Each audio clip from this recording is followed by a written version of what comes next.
Welcome everyone. Can everyone hear me okay? Thumbs up. Perfect. Welcome to the San Jacinto Regional Flood Planning Group Public Engagement Meeting.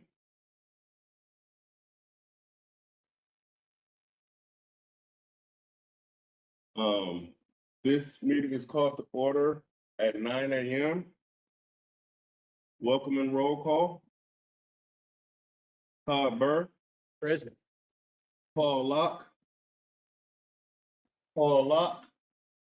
Augustus Campbell. Present.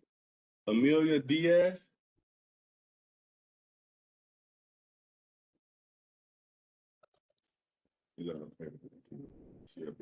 Okay.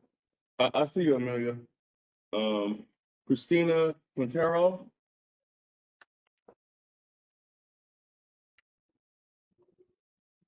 Can't hear you. Sorry, I was having a hard time. Can't hear you, Christina. I'm here. You can wave. Okay, perfect. Thank you. And Connie Portier. Present. We have forum.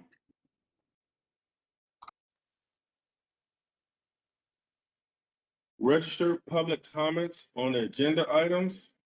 There were no registered public comments. Approval of meeting minutes.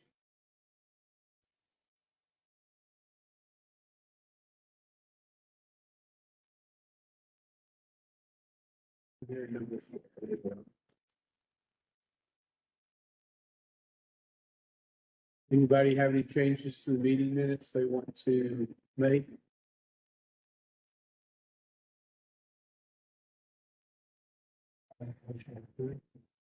Got a motion to approve, second. So we're online, we'll probably have to say. With the thumbs up, maybe. Connie, you got it? Second. There you go. All right, so we've got a motion and a second. All in favor? Aye. Aye. All opposed? Let's go back.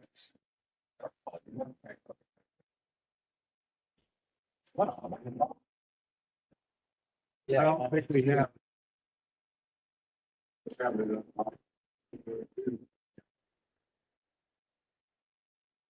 Is there a volume over here? That's one. Can somebody talk and make sure that we're okay? Can you hear me? We see, Christina, can you speak? yeah, Can you? Can you hear me? Can you hear me? I she's talking. can hear Yeah, you. we can't hear. We're gonna give it a moment and try to fix it. Just keep talking. I can hear Connie. I can't hear. Oh, I can hear you as well, but I can't. I don't think you can hear me. Yeah. I can hear you, Christina. Exactly. I can hear you as Yeah. well. I Yeah. think it may be something on their end. Looks like it. Yeah. We got you. Hey, We got you. There we go. We got it. Good. Great. Got you. Great. Technical stuff problem on our end. Let's go back to minutes and that way we make sure we do them right. Everybody reviewed the minutes. Anybody have any comments? Right, looking for a second for the minutes. well, we already got a motion. Ah. Christina, do you want to give back the second? Yeah,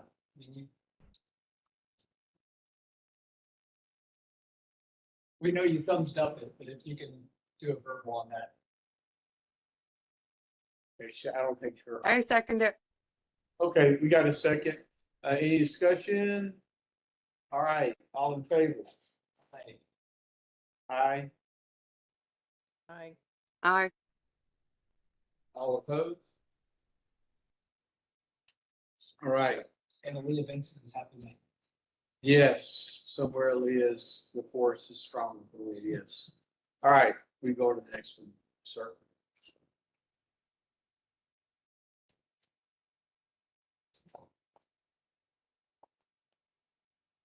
Jonathan, this is Connor. I just wanted to note that we're just seeing the desktop on screen right now.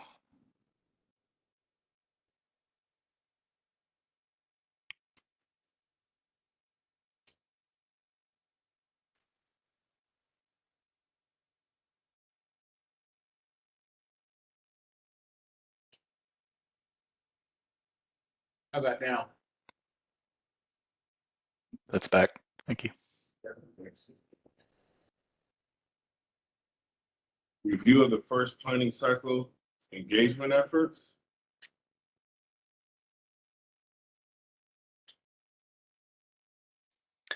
Good morning, everyone. My name's Connor Stokes. I know some of you know me from the first planning cycle, but I just wanted to go ahead and start with an introduction. I know we do have some new planning group members here for the second cycle. So I'm with Holloway Environmental and Communications. We're part of the Friesen Nichols technical consultant team back here for the second cycle, and we're happy to be aboard. But with that, I just wanted to start, just with a recap of just high level of the engagement that took place during the first cycle for those of you that were with us then, and then also just for the benefit of everyone who may be new to the planning group. So during the first cycle, we did hold 5 total public meetings. The first 2 of those were held virtually. We were still under some pandemic restrictions at that time. And for those 2 virtual meetings, we did have across, in total, among both of those, about 60 total attendees and about 11 comments that were received digitally through those 2 engagements. And then in 2022, we did hold 2 in-person public meetings. Those were held in an open house format with different interactive stations and a variety of materials, including informational video presentations, handout materials, exhibit boards, those kind of things. And we did hold 1 virtual public meeting in 2022, and that was also held in a open house style where attendees could bounce around to different breakout rooms based off of particular topic stations, so they could move freely throughout the space and engage in a similar way to an in-person style meeting. And for those meetings in 2022, we had over 100 attendees total across the 3 and about 20 written comments received in person and through online comments following those meetings. At each one of at all 5 of those meetings, we did provide Spanish interpretation, including the virtual meetings throughout those engagements. As far as other engagement, I'm not going to list off all the things here, but just did want to capture that we did have, many regular planning group meetings, committee meetings throughout that process, and then just wanted to highlight the other presentations to community organizations. We did participate in providing presentations to HGAC, GCPD, Chambers of Commerce, and then we also participated in the Texas Floodplain Management Association conference with a booth in 2022 as well. I did mention some, just tools and tactics that were utilized. We'll talk about this much more here today. But we did send out monthly e-blasts to our stakeholder contact list throughout the first cycle. All of our materials that were provided during these engagement sessions were bilingual, English and Spanish. As you all know, we do have a website that was stood up at the very beginning of the first cycle, and that does include an online comment portal for stakeholders, the public, to submit comments, questions at any time. In addition, we do have social media platforms, Facebook and Twitter, and all of that is all of the comments received are tracked through a comment management system linked with our website. And so we coordinate that with the rest of the technical team and the planning group sponsor. And just throughout that first cycle, and what will continue to be a focus here in our second cycle, is transparency, accessibility, and consistency. Of course, adhering to the Open Meetings Act, I think that leads into the next slide here. We do, just want to note some lessons learned from the first cycle, and acknowledge that we are tracking these things and have already begun, putting some of these things into practice. And so I do want to just highlight, where we want to really get the ball rolling and incorporating some of these lessons as being more consistent and intentional in our communication, specifically related to those monthly e-blasts, that regular communication, making sure that we are making our stakeholders, the public, aware of timely and relevant updates, so they can stay informed throughout the process. This process is longer than it was in the first cycle, so it's going to be even more important for us to keep engagement, consistent, providing consistent communication and information, so our stakeholders understand those key milestones, and really why it's so important to remain engaged in the process.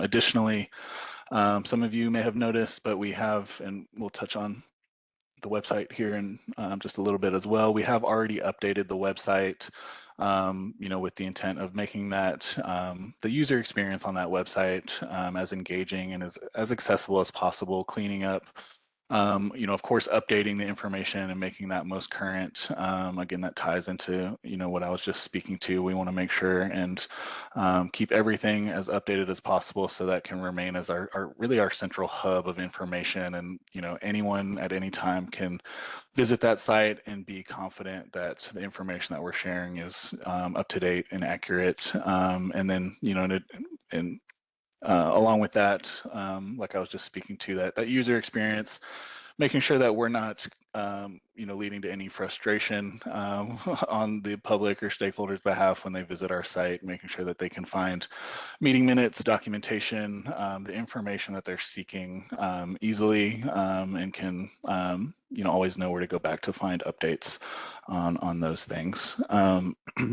Additionally, just something else I wanted to highlight here is, just being flexible in our outreach. We did,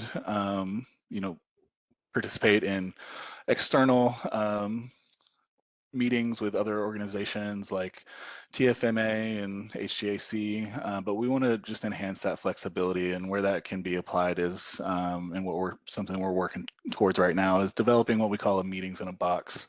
That's really intended to be a toolkit for anyone on the planning group, and that would be inclusive of handouts, a standard PowerPoint presentation, and even an informational video, hopefully here soon, so that you're equipped, at a moment's notice, to be able to confidently provide information about the planning group to anyone who's seeking, any updates throughout the planning process. But I did want to just pause there if there's any questions from the planning group. Yeah, and this is a good question for this group. If we do get media inquiries, is there like a single policy? Yeah, so any media inquiry go through Tim and Aaliyah, the executive. Is that right, Connor? That is a great question, and that I think ties in perfectly to the next slide, and I guess the next section of our agenda. I believe the next slide here is a note on our communications plan.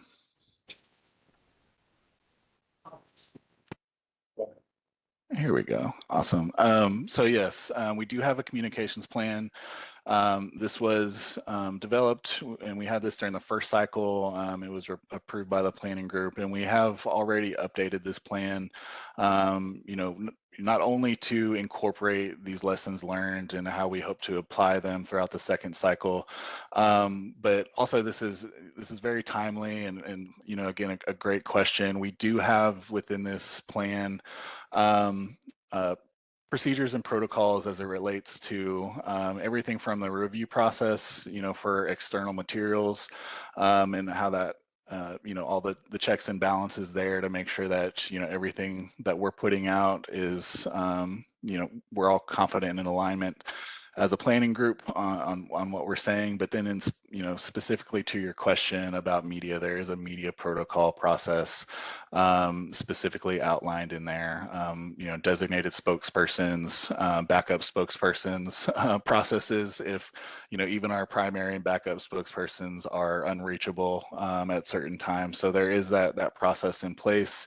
As y'all are all very aware, this is very timely with what's been happening in Central Texas.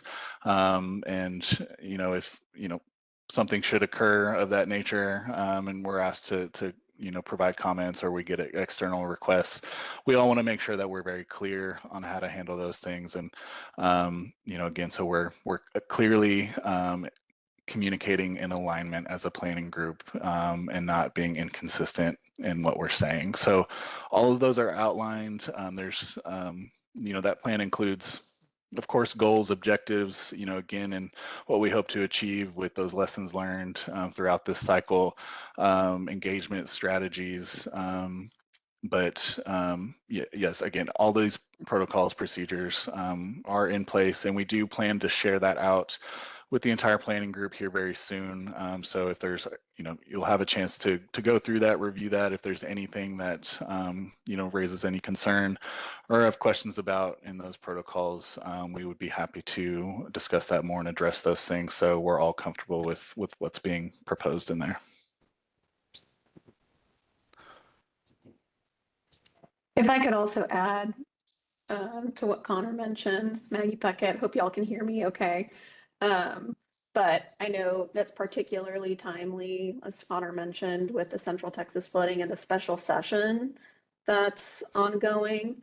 And so I think it's kudos to this regional flood planning group and public engagement committees of past cycles for having had the forethought to think about standing up this comms plan and laying out these protocols. And I think it's particularly timely also as we're in the midst of hurricane season still. So, and will be for the next several months. So as Connor mentioned, we're planning to kind of button that document up and redistribute it out to the group so that y'all have it for reference. It's really intended to be an internal document. It's got some personal contact information in there.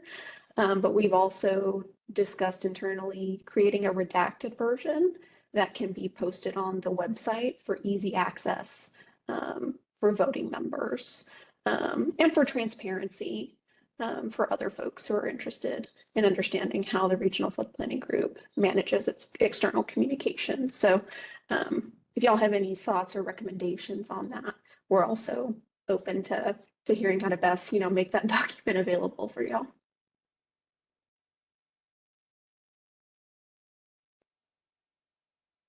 Thank you, Maggie.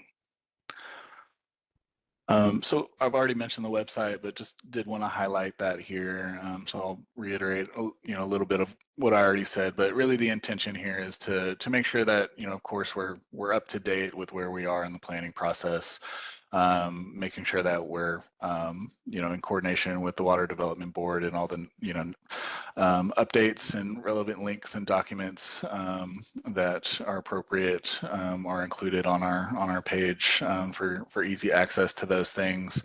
But again, just making sure that experience on the website is as seamless as we can for any of our users, so that they can find the information that they're seeking easily, and more confident that all the information there is accurate and up to date. So just some key features just to note, and I'm sure many of you have already been there and are aware of these things, but we do have All of our meetings are posted on the website, as well as the documentation following those meetings are posted in accordance with the Open Meetings Act. All of our previous technical documents are included on there from the first cycle, and technical documents, as they are prepared during the second cycle, will be posted in a timely manner. And then, again, just we have information about the planning group, about the planning process. I want to make sure that that's all very clearly communicated. And then the last thing I'll mention is, just that's intended to be our central hub for communication. So there is that comment portal. The public is, able to send us questions, comments, concerns at any time throughout the planning cycle. That those go directly to the technical consultant team, and we're able to coordinate, across our team and involve the planning group sponsor as necessary to respond to those questions, concerns in a timely manner. And all of that is documented, like I mentioned, in that comment management system throughout the process. So we do have that constant documentation going throughout.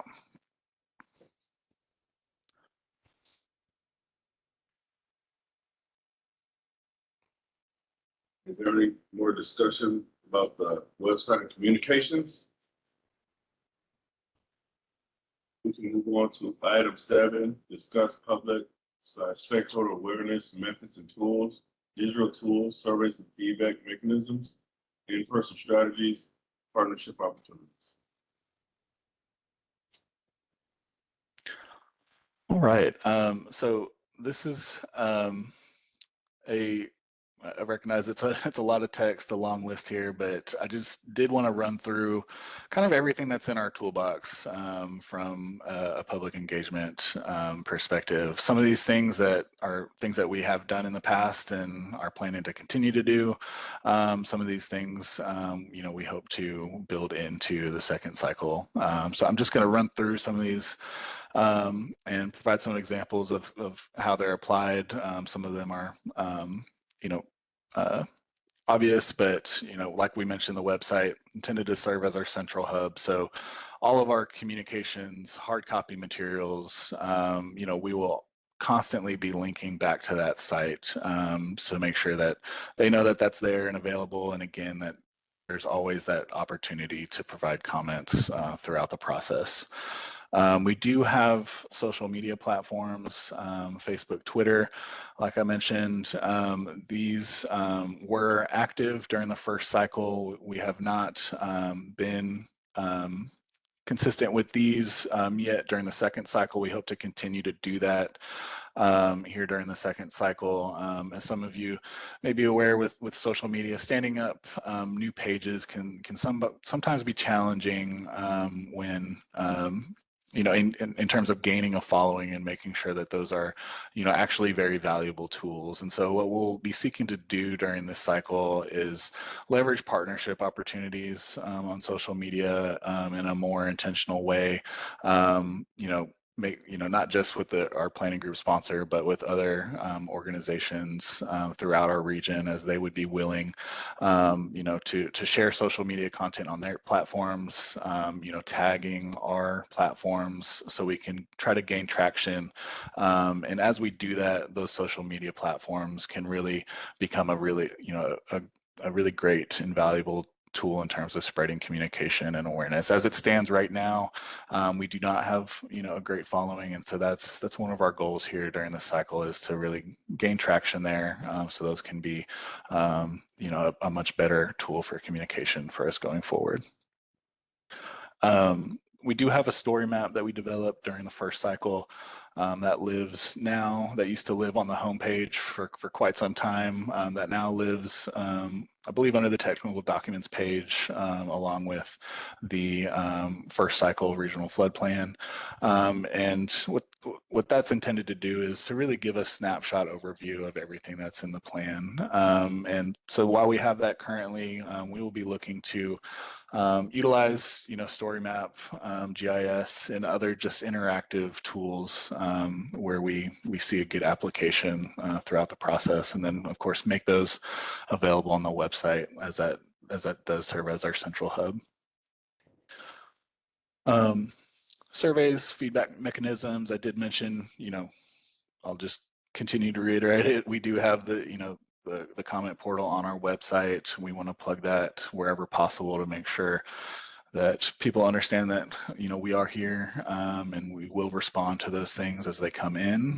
But also surveys and getting really this specific information from our stakeholders is really a key process in the planning cycle. And so anything that we can do to make those surveys as user-friendly, break down any barriers to participating in those as possible. We want to explore those opportunities to encourage responses and feedback that are really very crucial and necessary for the RFP that we're looking to put together to make that serve this region as best as possible.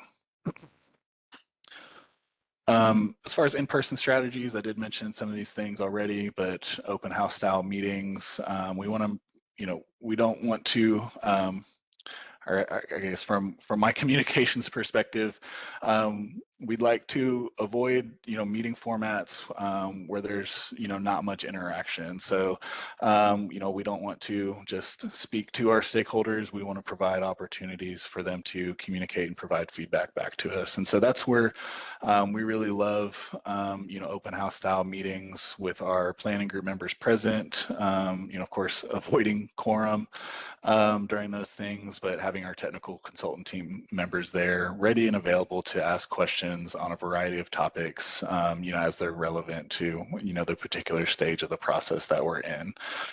So that's our go-to format. I did mention, in addition to those in-person meetings, we have done a virtual kind of open house format before, and we'd hope to continue to do those kind of things again to replicate that in-person experience and avoid as much talking to as possible and provide that interactive space. I mentioned meetings in a box, to enhance our flexibility there across the planning group. So not just among the technical team, but for the planning group sponsor, RFPG members themselves. That's intended to be a tool for you to support you in your daily communication, however that may look like, no matter how large or small. That's intended to support everyone that's affiliated with the planning group. And then just, I think this ties into partnership opportunities, but leveraging, where we can more targeted briefings with agencies, elected officials, keeping them informed all along the way. And that, also ties into the meetings in a box. We hope that those things will be, planning and scheduling those things will be, less of a concern, less of a barrier when we already have tools ready to go to support those things. And then partnership opportunities, again, just this ties into, things we've already mentioned, but, how can we leverage partnerships to enhance our social media, just create greater awareness throughout the entire planning cycle. So, we're not just kind of siloing to ourselves with our own tools, but, pulling on the support from all of our willing partners to make sure that we spread awareness in all of our engagement efforts throughout the cycle. And then media, where appropriate, we did do some of this during the first cycle, but making sure that we're, again, intentional here with our communication, issuing press releases, as timely and relevant, making sure that those engagements are announced to the media so we can kind of get some earned media in that way and spread awareness. And then we've already touched on that protocol for media communication. So making sure that all of our planning group members are aware of that protocol and are comfortable with following that process. So I just wanted to go through all of those things, this is, again, kind of what we have in our toolbox, what we hope to pursue in our toolbox here during the second cycle. And really I just wanted to go through all of that to just kind of tee up our recommendations here, in a more formal way here during the next piece of the agenda. But Maggie, did you have anything you wanted to add before we move on? I think the only thing I might note, or I might pause here and see if Nick Collins, if you'd like to speak to some of the partnership opportunities that we've discussed separately. Nick's our, flood planning liaison from the Water Development Board. He's on with our regional flood planning group meetings, and obviously the Water Development Board is invested in the success and outreach of this regional flood planning project, and they also administer regularly a lot of other public outreach on their other financial assistance workshops and other efforts that they're charged with leading. And so, Nick, I wanted to give you an opportunity to speak to opportunities to maybe combine some of these very similar type workshops and public meetings in order to enhance engagement. Yeah, so just an introduction. Good morning, everybody. My name is Nicholas Collins. I'm the regional flood planner for Region 6, 14, and 15. I know Maggie said that already, but I thought I'd give a little bit of an introduction. So we are trying and wanting to help out as much as possible, as that is our job, as we're trying to facilitate this process and make sure that it goes smoothly. So whatever way that I, as your planner, can help or be of service or be of whatever y'all need, I'm there for it. Recently, Region 15 had their state rep ask TWDB to come give a financial workshop presentation. Now, I will say that was also incorporating not just flood, which would be FIF funding, but also SWIFT and other water-related funding opportunities. And I will say, from when I was out there doing the presentation, nobody was there for just water and nobody was just there for flood. They're interested in both because these opportunities overlap, whether that's water supply, trying to get desalinization plants going up and going, or taking care of old infrastructure. They also want to be interested. They're also interested in flood mitigation because the valley is always flooding all the time. So the one thing that I would say is, if we were to go forward, and y'all can definitely go through TWDB to do this, and I can get with Maggie and them on how the best path to go through that.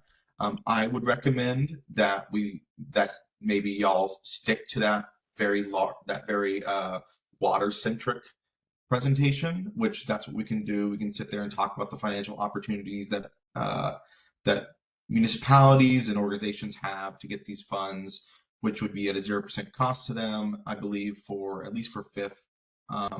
So yeah, just whatever. If y'all have any questions about this, or if y'all have any feedback or any inputs, I'd be happy to answer any questions that y'all have. So Nick, this is all you do. Just a question on that. Did that include just the flood planning group, or was it the regional water planning group and the flood planning group? What was the mix of attendees? So yeah, the Region 15 one is not actually the Region 15 one. The state rep had a set list that we could invite.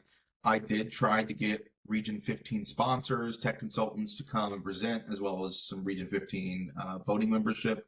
But unfortunately, the state rep wanted specifically only their invited attendees for the two counties, which were, I believe, were Cameron and Willacy, if I remember off the top of my head correctly. But with that being said, that was through the state rep, which they had to go through GR, which is our government relations. If, say, Region 6 was wanting to do something like this, we'd be going through Enriqueta, and that would be a whole different process. We could have it as a open meeting. It wouldn't be just a closed meeting. It wouldn't be an invite only. It would be open to the public. Y'all can invite however many people. We could do a road show, whatever way we could help out. The Region 15 was a one-off where we weren't really in control. We were more asked to come out to do a presentation and talk to people and get some feedback and answer some questions. But whatever y'all would like to envision this as, we'd be more than happy to facilitate that. Yeah, it seems like an opportunity to get back to the big group and just in front of the elderly. flood funding really not just, not just public engagement, but it's a great idea. And I think, I'm speaking for myself. I think that would have a lot of legs, and we can get more people in the room, especially because these funds are now shared. And so I think that's going to be an important consideration, making sure that as we're combining water funding and flood funding, there's an idea on how we make sure together. So a meeting like we're talking about could be really helpful as we're setting priorities. All right. And Justin, are you still on? I see you. Or Hanadi, I mean, if anybody else, I'd love to hear some feedback from some of them. And obviously people in the room, people on time too. So, just make sure you see and is listening in and get to talk to them. Apologies, I'm having trouble with my connection. I'm popping in and out. I just heard my name though. Is there something I can help answer? Yeah, Nate from Texas Water Development Board was talking about a meeting they had down. Yeah. That was sort of a very invite only process, but it was talking about, the overall new combined SWIFT water fund, and sort of how that'll play out. So I just wondered if you had thoughts on, Nick suggested a broader discussion to talk about water funding and flood funding opportunities with municipalities. And I was just interested in kind of, not the official take, and maybe it's just the Justin Mauer, but sort of the HGAC. Yeah. Well, this would actually dovetail pretty nicely with some things we're working on. Our Water Resources Committee of elected officials primarily has been focusing pretty strongly on supply and flood mitigation funding. We had been thinking through what we would offer in terms of a broader workshop on funding opportunities.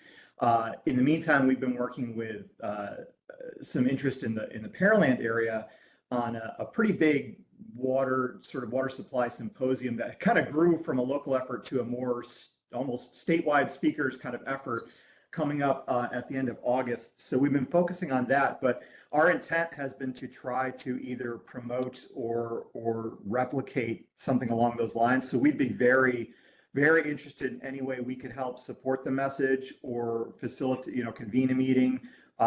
We would love to be a resource there.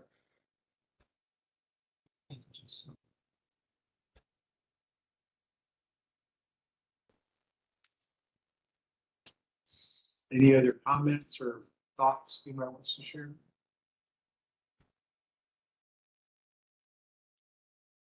Okay.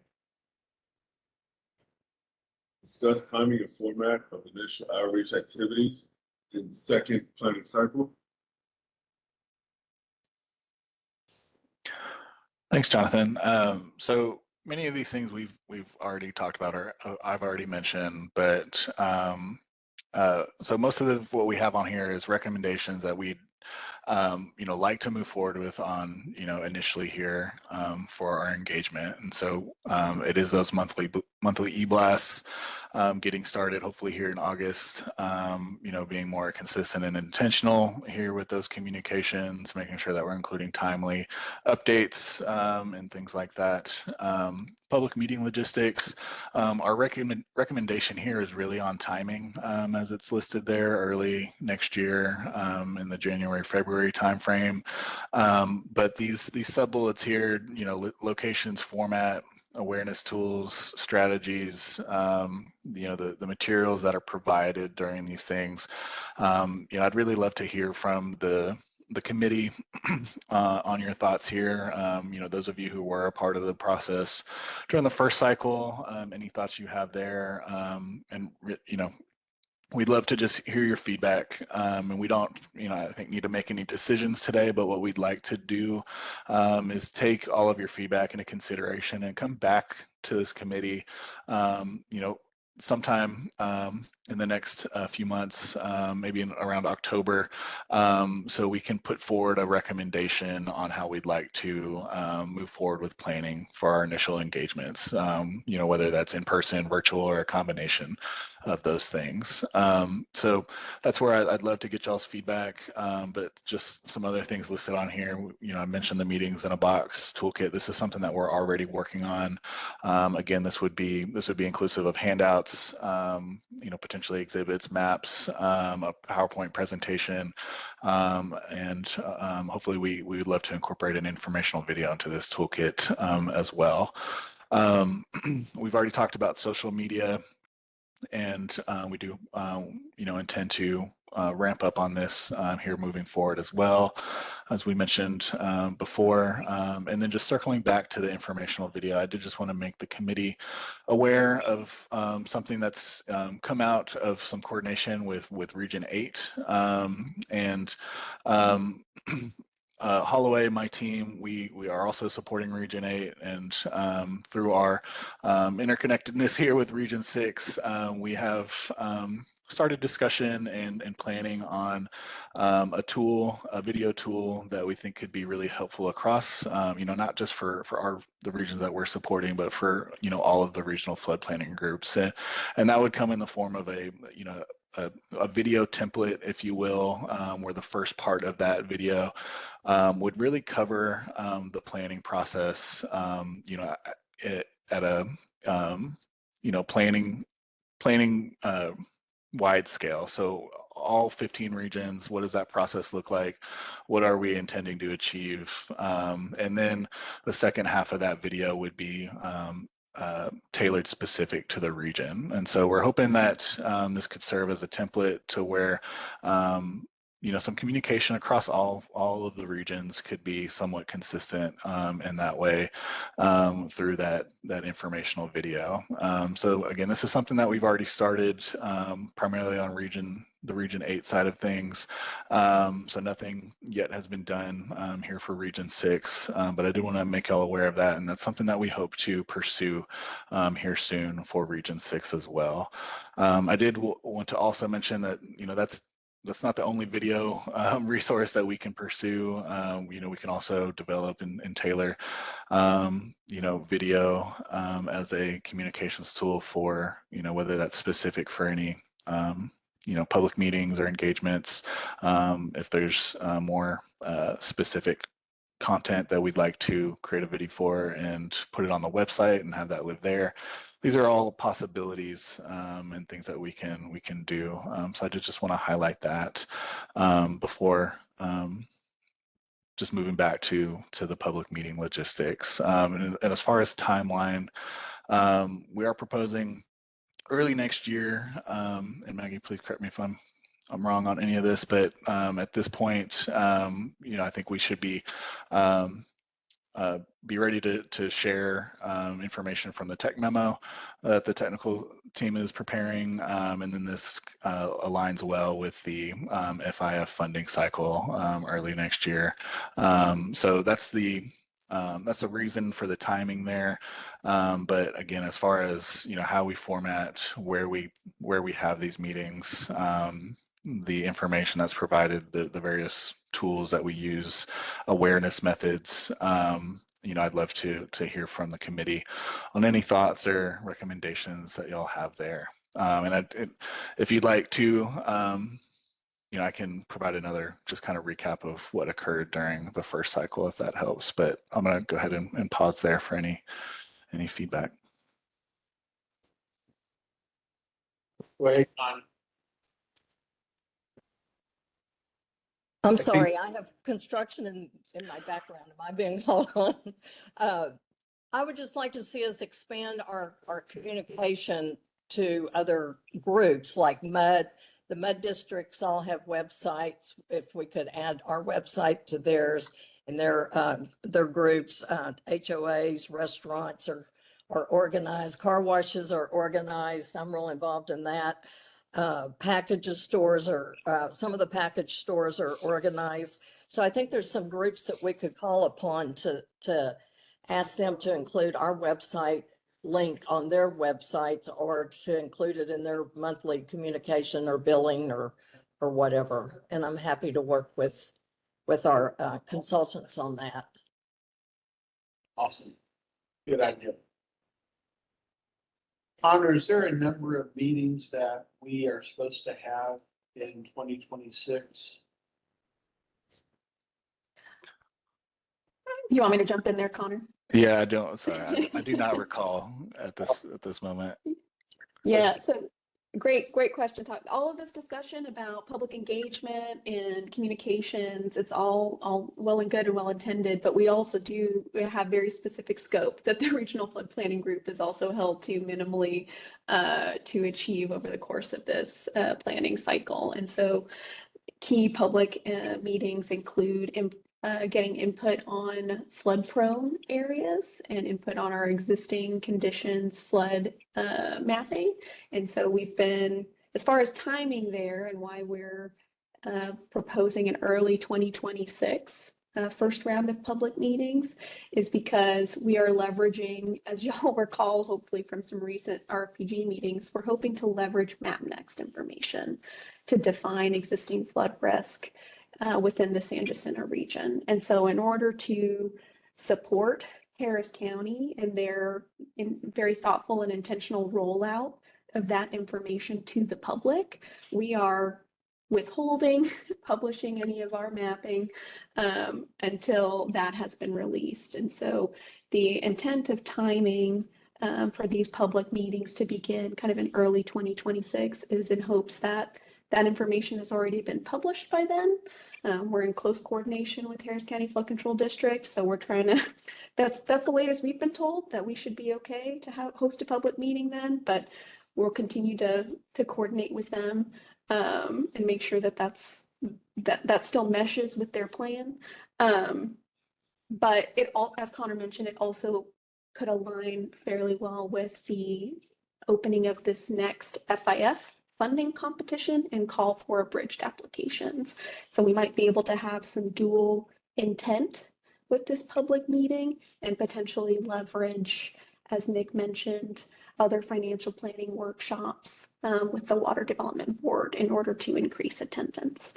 There's not a defined timing for the occurrence of that meeting. So I know you asked about necessary meetings in 2026.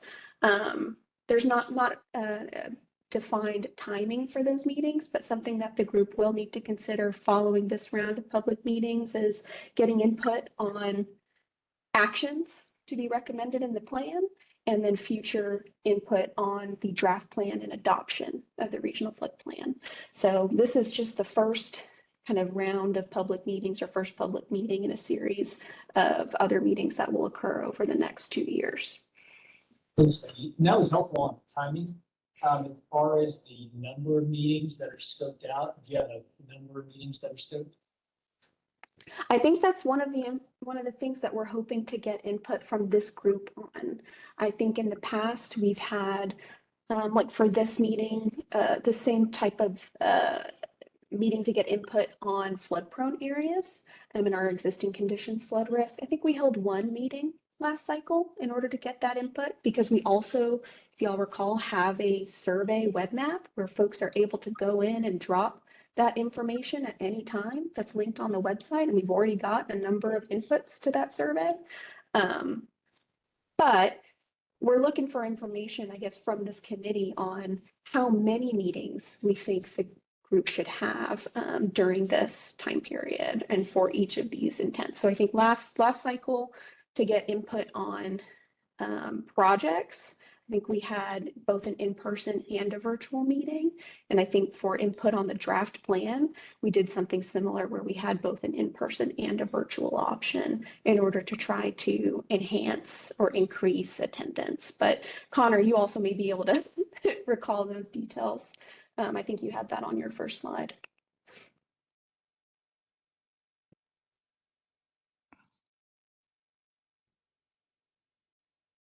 Yeah, Connor. Does that answer your question, Augie?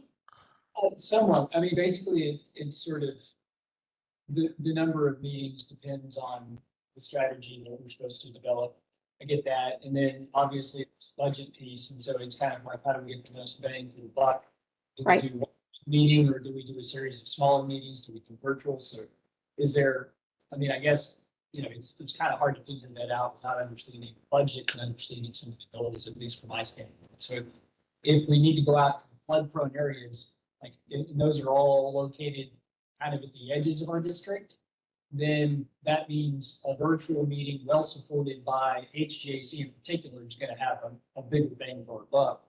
And if you don't want to do it that way, I mean, I do think people like being in person, being able to see the maps and talk to more people.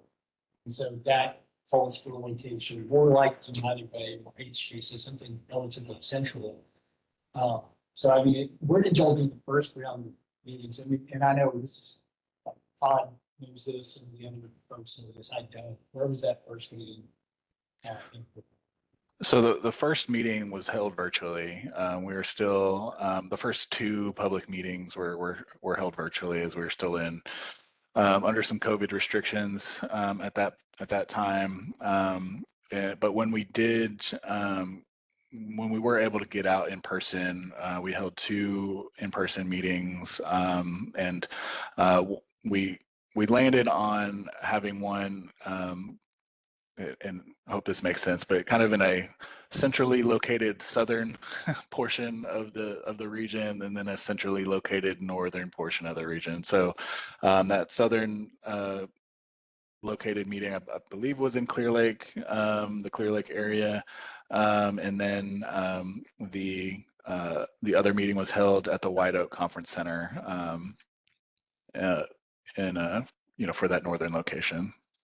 I don't remember the name of the venue off the top of my head for that other meeting location, but that's where we held those in-person meetings, and then that was accompanied by a virtual option, that open house kind of virtual option that I was describing earlier. What were the attendee sizes in both those in-person meetings? I'd have to confirm exactly, Augie, but I knew across the three that we had during that, and so that would include two in person and one virtual. We had a little over 100, and so I want to say it was around 40 and 40, something like that, across each of the in-person ones, and then we had, somewhere around 25, 30 or so for the virtual meeting. But I can go back and get exact numbers for you. That's good.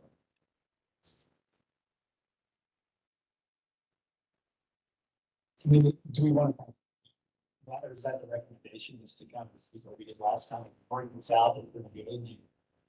We talked about either north, south, or east, west. That was kind of the conversation we were discussing. We were trying to cover, and we wanted to go places that had good public transportation. Yeah.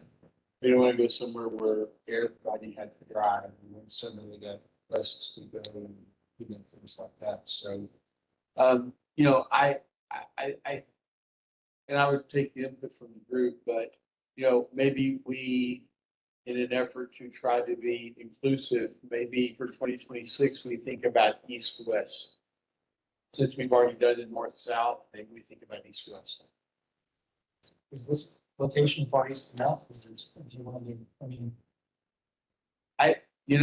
I think the idea of putting location of the meeting in a place that is dealing with flooding is a really good idea. And, we still have plenty of flooding over here over in Albany. This is a fabulous facility that's accessible via public transportation. So, yeah, I'm a big proponent of this facility. It's a great facility, and that would definitely be on my short list of considerations. yeah, and I think public facilities and the ability to get the room for free is obviously really helpful. Yeah. So do that.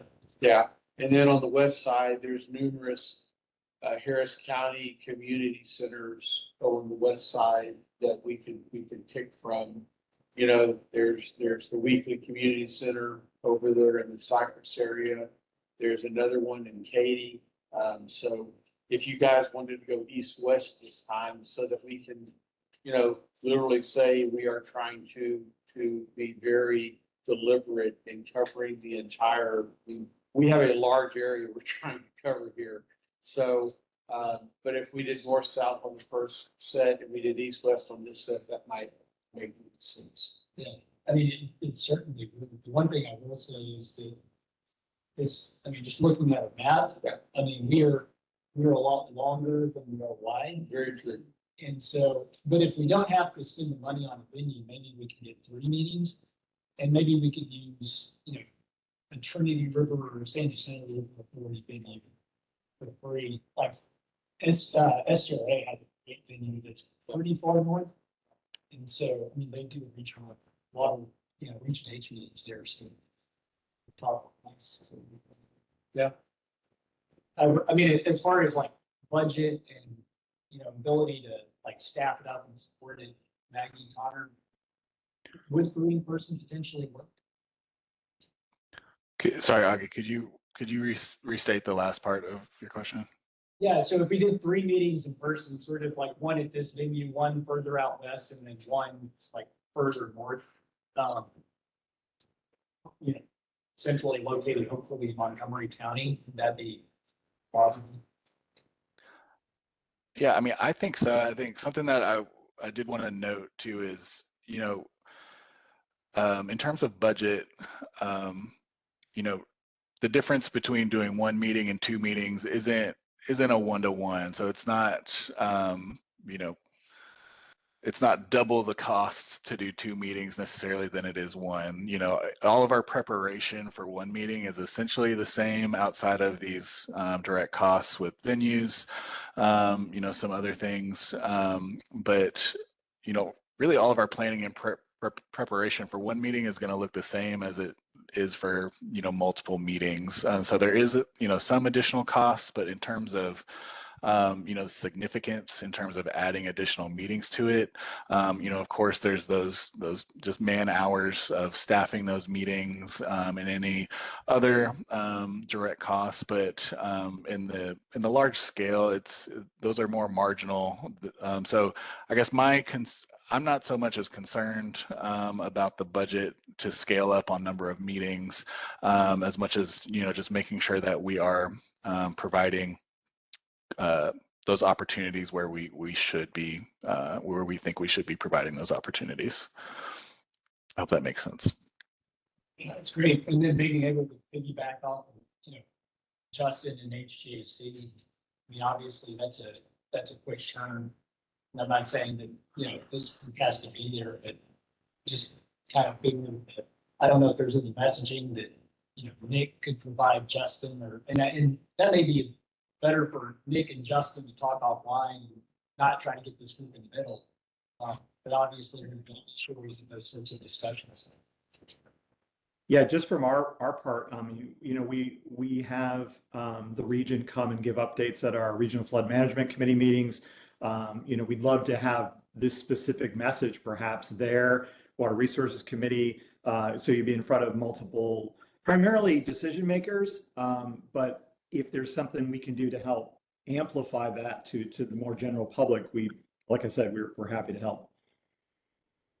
And I know that we need to take our recommendations and kind of feedback here to the broader group. But so glad to meet Justin and really excited by what Nick's offer too. Those are great resources that we need. I know we're kind of running pretty short on time. If we don't run quickly, we're going to lose our chair. So I don't yell up.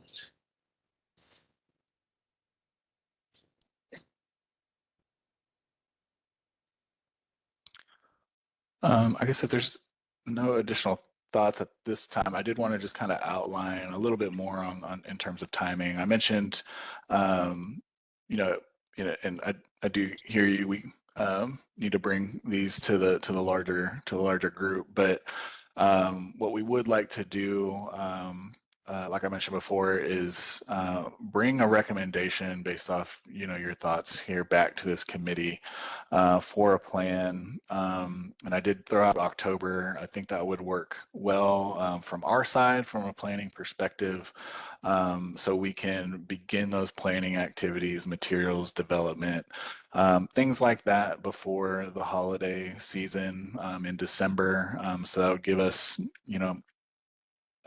about 8 weeks or so to really ramp up and plan for all those things. And then, we're saying January and February in here. I do want to make it clear we do not intend to schedule a public meeting on, January 5th or, immediately after New Year's. I think the earliest we would look to schedule a public meeting would be late in January, perhaps that last week in January, those first couple weeks in February, to make sure that we're not catching anyone while they're, on vacation, traveling, those things. So the intent would be to really ramp up on planning, develop, coordinating awareness strategies, developing those notices, and then really be set up well to start distribution of those notices, any other awareness strategies in January. So we could, provide, that 3-week lead time and consistently, maintain that communication leading up to those meetings in late January, February. So that's sort of the timeline there, and why we're thinking, October would be a great time to reconvene to really get this ball rolling. So Connor, just to make sure I understand, what would you have for us in October at that meeting? So ideally, we would come prepared with, proposed meeting locations based on what we're talking about here. We would have a breakdown of, and assuming we're going to move forward with an open house style meeting, here's a breakdown of the various, stations, if you will, that will be included at those meetings. This is the information that we're intending to cover at each one of these stations. Here's a breakdown of the materials that would be handed out, upon registration or made available at, each one of these stations.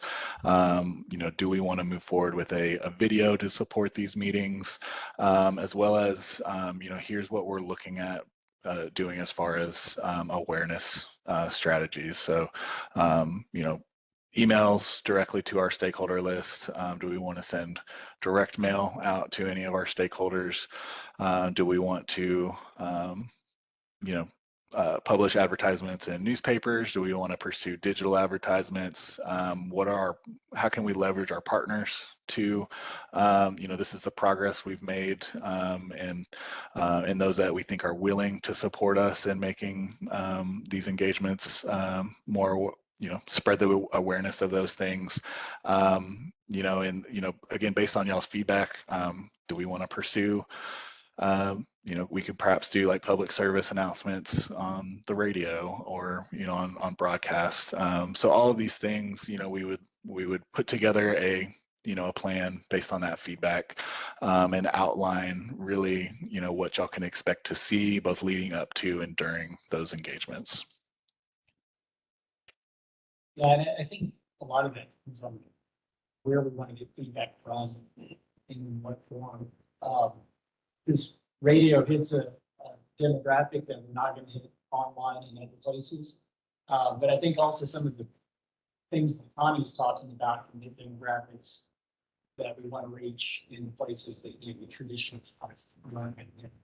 So, yeah, I mean, I don't know if there's a way where you can get some feedback from us in the interim. But I do think it's worth kind of brainstorming. And maybe if we can just kind of shoot some emails around the brainstorm, so like Connie, like your ideas, if you can kind of list those out and points of contact in there, that way, Connor and Maggie have those ideas. And then Nick, I don't know what you're offering is amazing. So being able to slot some of that information in as we work through our list of meetings and just what we're trying to do, that would be nice to really know what we can count on versus, and here, how much lead time you need to provide what you're talking about. That would be wonderful.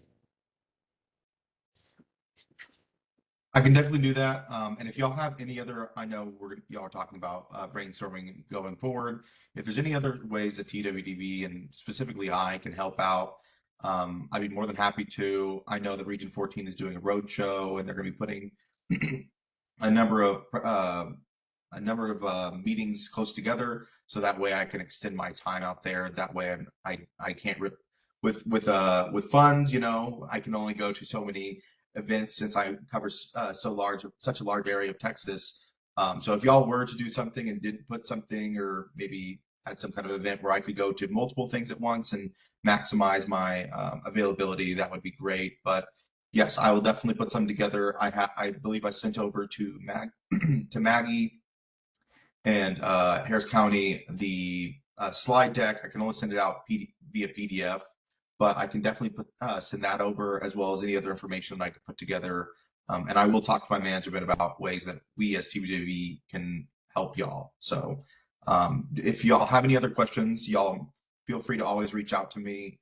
I know that Harris County and F&I, we're always communicating. We're always having meetings and talking about ways that we can help, or any of the other stuff. So please just let me know whatever I can do.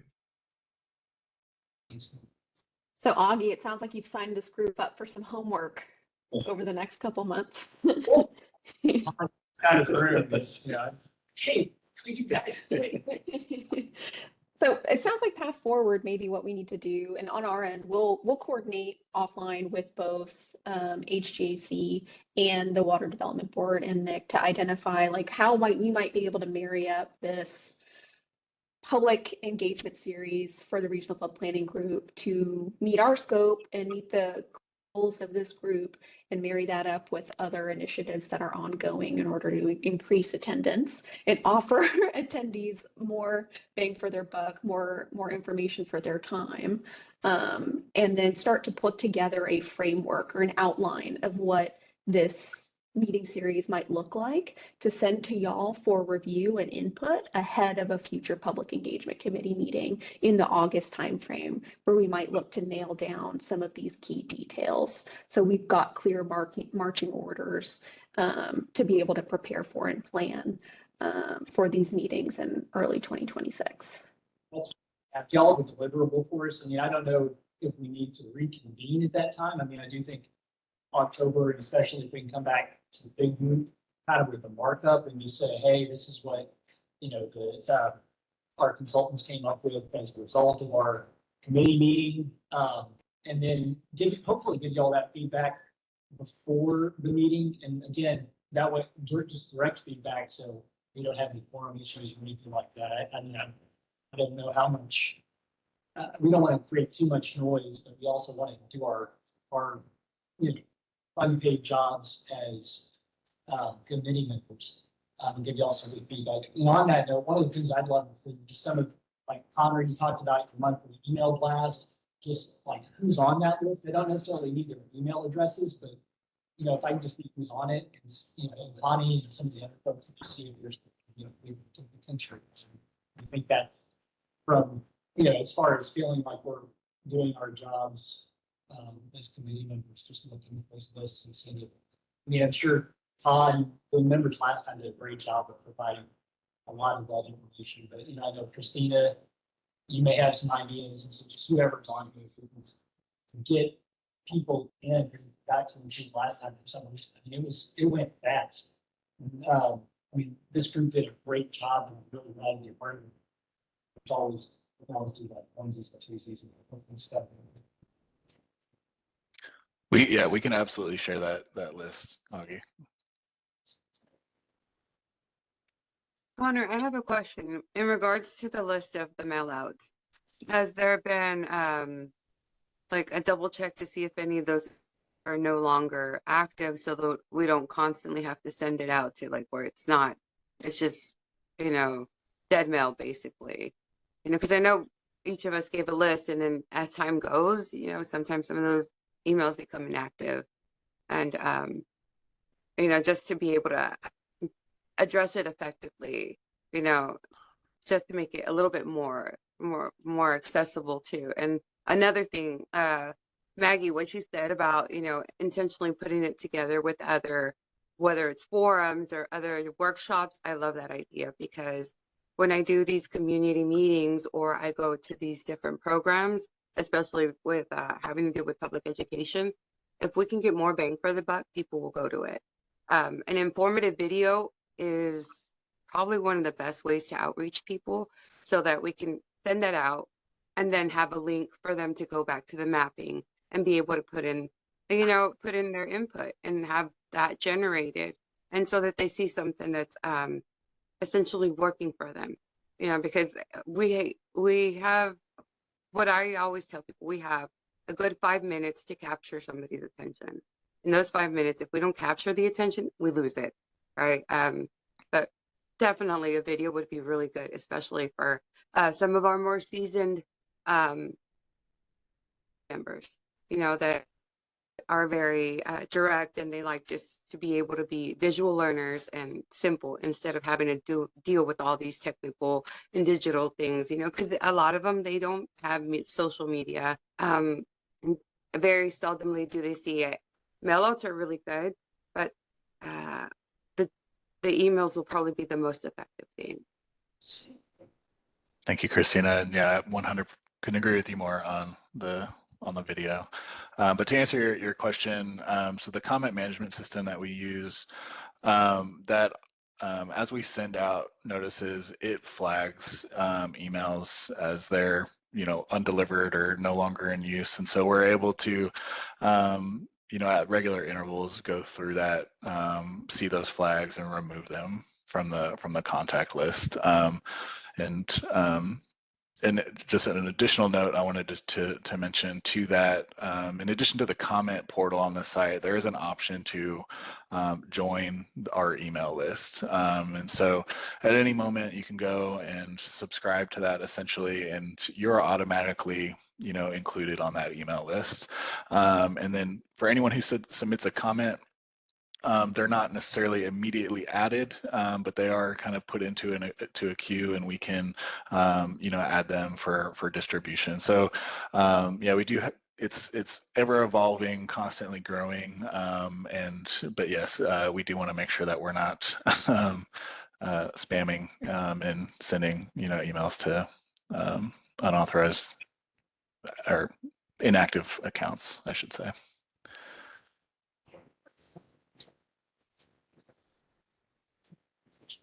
Yeah, just to, I guess, kind of second Christina with Patterson defect, I do think the video is a really good idea.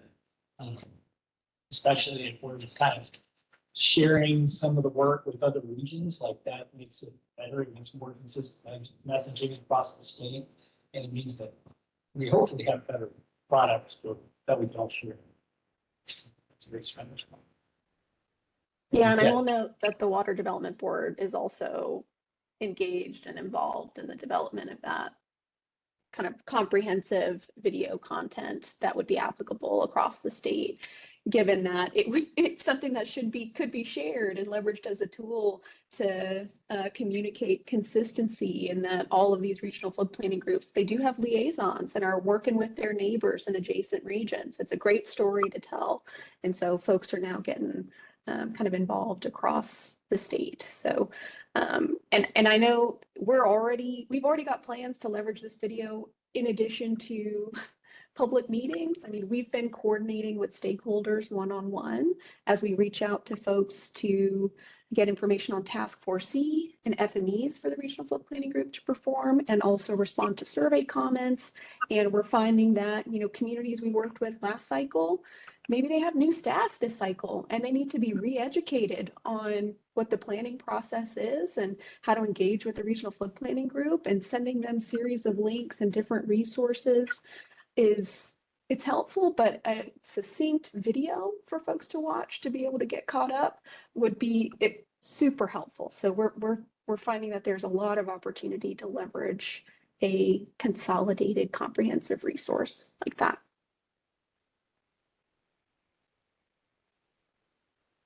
So next steps, it sounds like we're gonna reach out and coordinate with Water Development Board and HGAC on ways to partner on these future public meetings.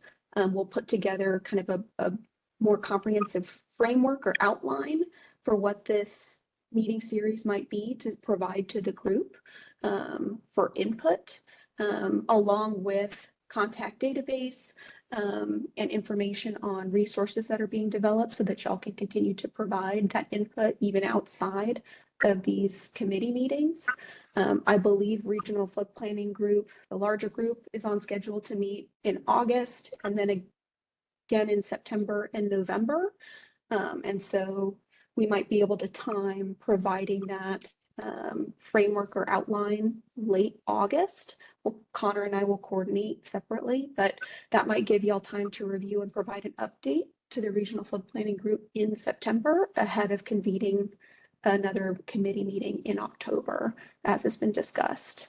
So does that rough timeline sound in line with what y'all were expecting, what's been discussed today? Okay. All right, well, then that's what we'll proceed with. And so it sounds like we'll be reaching back out and providing information to this committee sometime in late August after that Regional Flood Planning Group meeting. But at that August Regional Flood Planning Group meeting, I think there's still a lot for this committee to provide an update on recent discussions. So hopefully y'all feel like you've got information to be able to provide the larger group.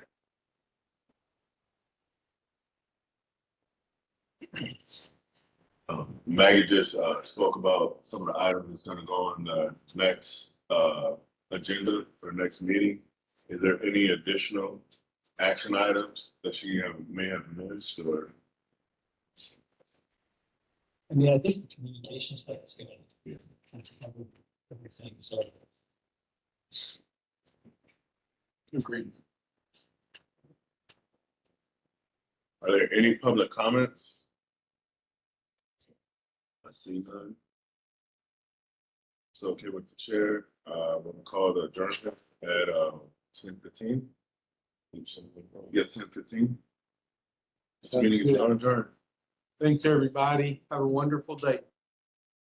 I have that.